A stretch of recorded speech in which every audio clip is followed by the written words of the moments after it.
Good morning, afternoon, or evening, wherever you are, where you're watching this. My name is Robert Allen Black. I have, for almost 81 years, preferred to go by my middle name, Allen, or a variety of nicknames. And one is the topic of this talk: Willing, Wandering Allen. For much of my life, unconsciously, I did that. I was willing, I wondered, and I wandered. Then in 1976, after reading dozens and dozens, maybe over 100 motivational books or books about passion and purpose, I created this acronym that represented me. And I would use it in the opening of my presentations, whether as a keynote, a workshop, a seminar, a training program, or an entire university course. So let's go with that. A little bit of life history. I was an unplanned child, nothing negative meant. My mother had been told to get a hysterectomy. She was afraid of that. She didn't know what to do. But she did everything she could that she read about or heard from good friends of how to make sure her baby was safe. I was born at a normal time. Within a few minutes after my birth, young intern came into my mother's patient room and told her, "Your baby is fine. 10 fingers, 10 toes, eyesight fine, hearing fine." He wasn't really right about that. But the next thing he said scared my mother very badly. He said, "There's one problem with your son. He may never be able to speak to be understood." I was born with what is called a severe cleft palate, where the roof of my mouth did not complete. There was a large hole. I'll jump ahead to the beginning of the change for me and my mother. I was born on a Friday. On Sunday morning, the doorbell rang. There stood a man in his what's called go to church suit. He introduced himself as Claire Straith. Well, Claire Straith, unbeknownst to us, a personal friend of our family doctor, at that time was a world famous plastic surgeon. He had come to see the baby, me, and my mother, and help explain to her that it was not to be worried about. Moving ahead, over the next 5 years, my mother and I rode many buses back and forth from our house to Wayne State University, where I went through speech correction or speech therapy. One of the family jokes or stories was I graduated from Wayne State before I entered kindergarten at my elementary school.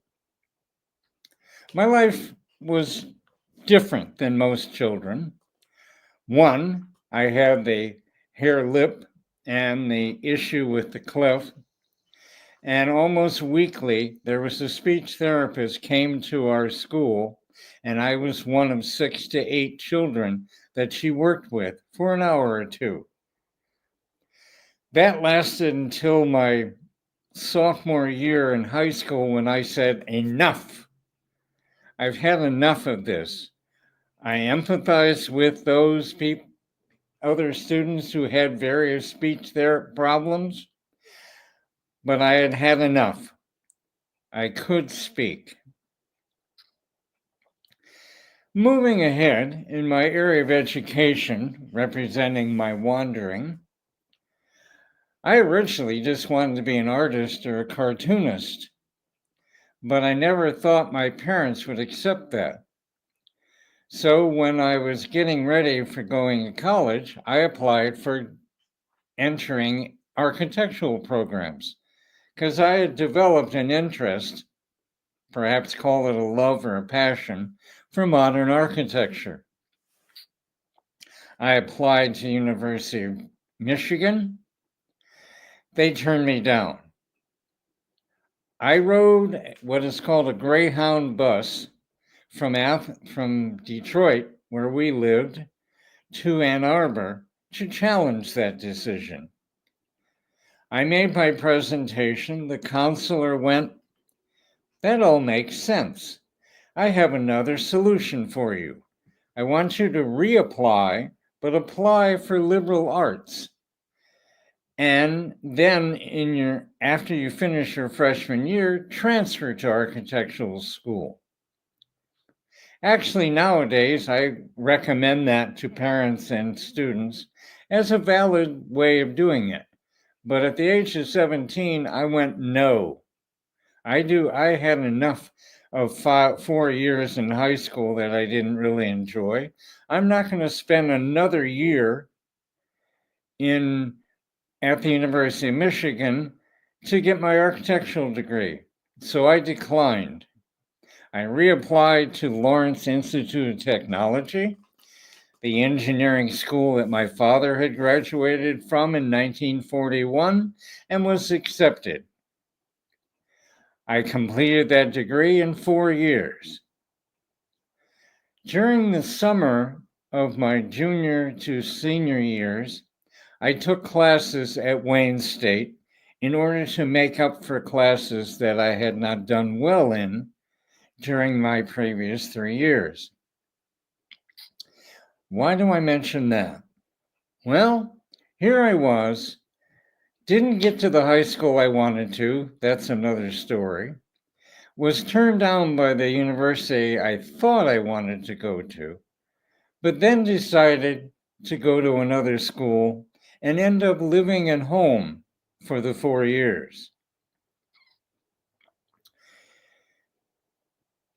Instead of going to college for 4 or 5 years, the ironic part of my story, once again, willing, wondering, wandering Alan, I actually spent 23 years at colleges and universities from 1962 to 1984, earning 4 diplomas, one that represented 2 minors, 2 majors,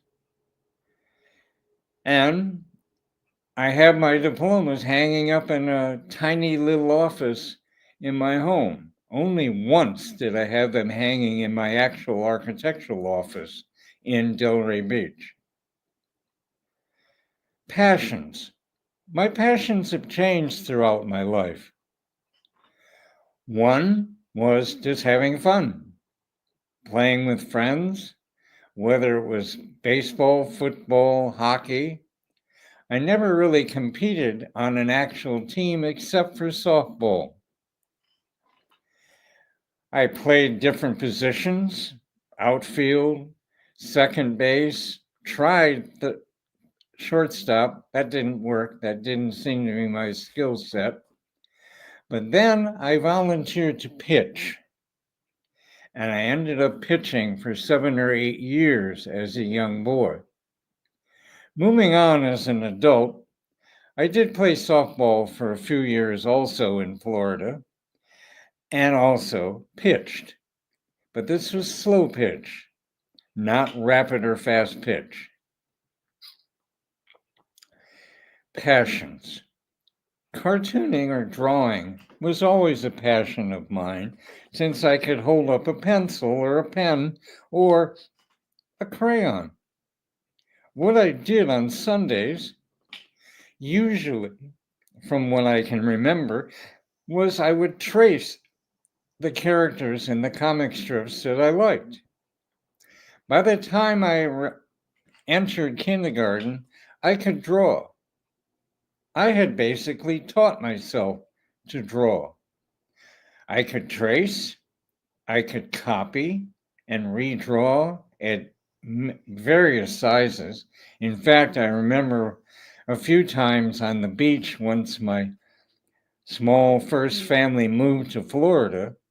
On weekends, we generally spent the whole day on the beach. While playing with my sons and their pickup friends that day, I often drew giant drawings of Peanuts characters or Don Martin, one of my favorite cartoonists from Mad Magazine. I could do that from memory by the time I was in my 20s. From that passion, a second passion was architecture. My art teacher, who was my favorite teacher until I got to my PhD level, had pictures framed in our classroom of her brother's architectural work. During high school, often at home, I would draw elevations of houses, of buildings. By the time I got to architectural school in 62, I was building models already. That became another passion of mine. In fact, among the 9 different architectural firms I worked with, notice the wandering factor, that's what I did for some of them, was I built models, scale models, whether it's 1/8 inch, 1/4 inch, or even 1 time 1/2 inch. Within my passion of architecture, I wanted to work for really high quality or prize winning. Well, at Lawrence Tech, we had a very active AIA, American Institute of Architects chapter, and they brought in a wide variety of speakers, all prize winners. But one that truly impressed me was a man named Gunnar Burkerts, who had come from Latvia, was sponsored by another world famous Scandinavian who was living in the United States, Eero Saarinen. Eero Saarinen, almost every project of his won awards. No two were the same. That was similar for Gunnar. I jokingly refer to Eero Saarinen as my architectural grandfather and Gunnar as my architectural father, because I learned a great deal from them. But along comes the wandering issue again. In 1970, after about 2 years of working with Gunnar's firm on buildings that all won prizes, I was one of the staff. I became project architect for a couple of them. I decided it was time for change. There were issues in my personal life that were not doing well for me. So I packed up samples of my graphic design work and my cartooning, and instead of driving out to Birmingham to Gunnar's office for work, I went looking for a job as a cartoonist or a graphic designer. It would take a book to explain what I learned and what I experienced during the next 9 weeks until I was finally hired as a graphics and signage designer. Signage was just becoming a word. Basically, what it means is a system of signs. One of them that I worked on was for the Atlanta airport. There may still be some of those signs from the early 70s on the walls or hanging from the ceiling. Professions. I've worked in basically 9 professions. The last 3 or 4 I integrated and tried to integrate what I had learned in the others. First, I was a news writer for WXYZ. I had 3 part-time jobs that caused me to work 7 days a week. I made more money at that than I did as a young architect for about the first 4 or 5 years. Fun news. Back then, networks had sign on and sign off times. They weren't 24 hours a day. Well, the show that I wrote headlines for 5 days a week was called Fun News. The screen was broken up into three parts. The large part, cartoons. A smaller part, a static representing the proposed weather for that day. The type, temperatures high and low, and the other part across the top of the screen above the cartoons were my headlines. My job for those 5 days was to write 10 to 12 headlines of the news of the day. One day I will never forget, I chose on a Christmas day not to post negative news. Instead, I created a story in 12 headlines about this fat red suit man with a big beard who was going around the world leaving things, not taking things, except for the cookies and the milk that the children would leave for him, otherwise Santa Claus. I actually got a complaint in writing from one of the regular customers or watchers. The second job was the same thing, but the headlines went out on what are called flashing headline machines. I don't remember whether it was 10 or 12 locations in Detroit at the time.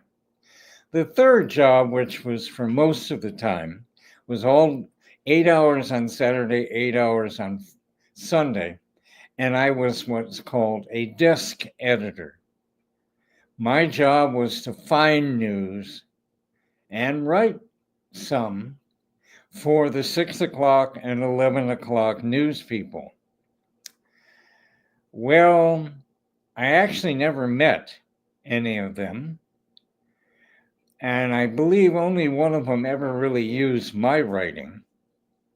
But the end of those three jobs was caused by a car accident that I almost died in.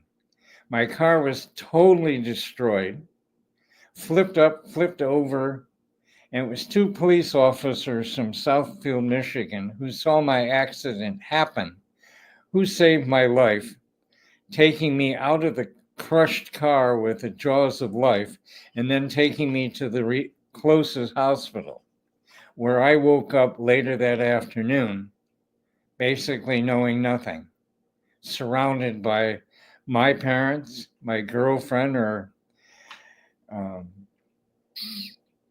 and her family, and of course the staff. I spent a week in the hospital healing. Physically, I had a bunch of cuts and one crack in one of my shoulder blades. That was one of about 20 different ways I nearly died in accidents. Would take books to explain it all.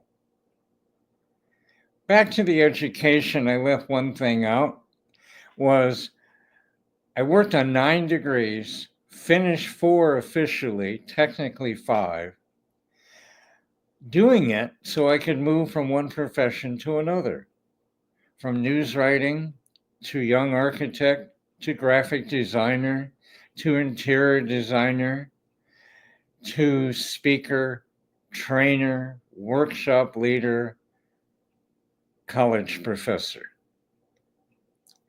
My greatest passion was given to me by my parents, and that's traveling.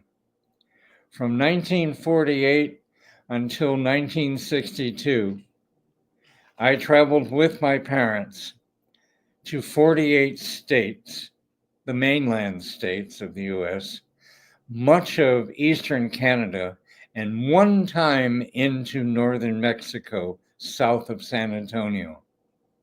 In 1977, when I decided to go on my first international trip, I traveled to 24 separate countries. One of them, Yugoslavia, is now 5 or 6 different countries. I travel because I enjoy traveling, and I have my method as I close here. One, I go see what most people want to see: the temples, the pyramids, the cathedrals, the museums. I have seen hundreds of museums. outside of the United States and dozens inside. But I also go to see other things like the modern architecture, the modern art. I try to find the latest popular cartoonist in each country. And then third, I go openly to see what I experienced that I had no idea I might experience. Willingly wandering Alan. I have lived this life consciously since 1976, a little bit mostly since 1977.